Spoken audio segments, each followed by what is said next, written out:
Pinag-i-inhibit ng SMNI sa kaso ng kanilang suspension order ang tatlong opisyal ng National Telecommunications Commission.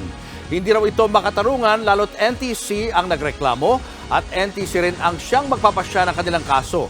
Nasa frontline na balitang yan si Marlene Alcaide.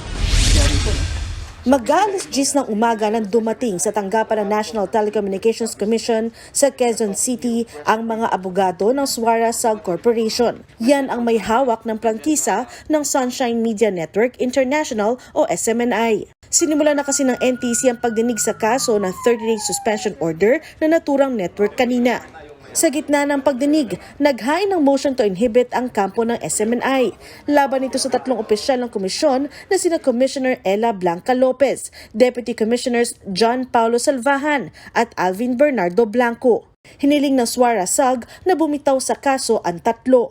Lalo't ang ahensya raw ang nagsisilbing complainant o nagrereklamo, tatayong hukom na magdedesisyon at executioner o magpapatupad ng hatol sa kaso. Sa natanggap kasing show cause order ng SMNI noong Disyembre, NTC ang nakalagay na nagpadala at complainant.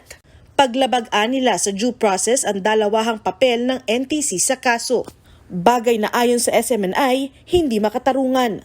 We cannot expect justice from the NTC in this case. May hustisya ba kami dito? Di ba? Parang judge yan na nag-file ng kaso at ang kaso nasa korte niya. May ilaban ba ka doon? Kinwestiyon din nila kung bakit hearing officer at wala sa pagdinig ang tatlong opisyal ng NTC na nakapirma sa show cause order. Kung sino pa raw ang importanteng dapat nasa pagdinig, sila pa raw wala. Ano bang authority ng hearing officer para mag-conduct ng hearing instead of the commissioner and her two deputies? Umaasa naman daw ang SMNI na maglalabas na agad ng resolusyon ng NTC hinggil sa mosyon. Bago nito, nauna nang sinabi ng TV network na tila nagpa-impluwensya ang NTC sa Kamara.